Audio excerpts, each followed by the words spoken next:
8 hours in bed is not 8 hours of sleep, and for a surprising number of people, that gap is the entire problem.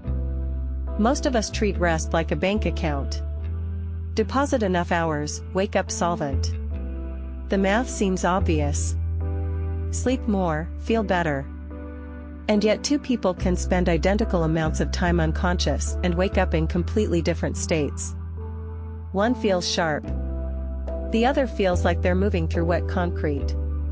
The difference almost never comes down to how long they slept. It comes down to what their brain was actually doing while they were lying there, which is a very different question, and one most people never think to ask. Here is the first thing worth understanding. During deep slow-wave sleep, your brain does something it can only do when you're fully unconscious. It physically shrinks. Neurons contract by roughly 60%, opening microscopic channels between cells, and cerebrospinal fluid rushes in to flush out metabolic waste.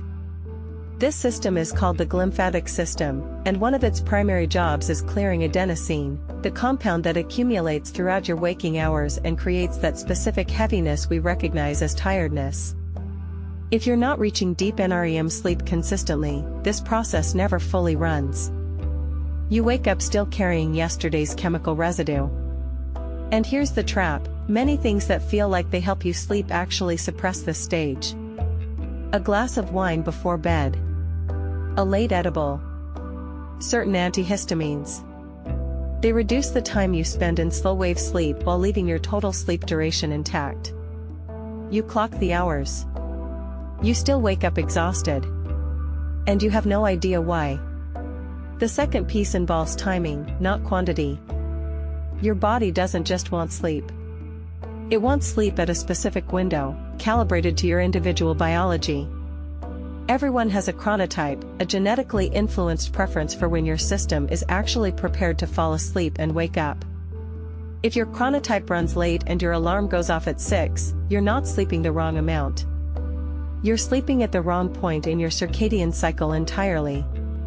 Researchers call this social jet lag, and it's more common than most people realize. There's a cortisol awakening response, a sharp hormonal surge that's supposed to fire within about 30 minutes of waking and prime your nervous system for the day. That response depends on timing, on where you are in your circadian rhythm when you open your eyes. Wake before it's ready and you spend the first several hours of your morning in a kind of biological lag, no matter how long you slept the night before. Third, and this is the part that genuinely unsettles people. Research shows that sleeping under 6 hours a night for 2 consecutive weeks produces cognitive impairment equivalent to staying awake for 24 hours straight, performance levels some studies compare to being legally drunk. But here's what rarely gets mentioned: after several days of that pattern, you stop feeling as tired. Your subjective sense of fatigue levels off. Your brain adapts to the sensation and stops flagging it as urgently as it did on day 1. Your performance, however, keeps declining. You become a genuinely poor judge of your own impairment. This is why people who are chronically unrested are often completely convinced they're functioning fine, and can't account for the fog, the slowness, the feeling that something is slightly off, because they no longer have accurate access to how tired they actually are. This week, try one thing. Don't focus on when you fall asleep. Focus on when you wake up. Choose one consistent wake time and hold to it every day for 7 days, including the weekend.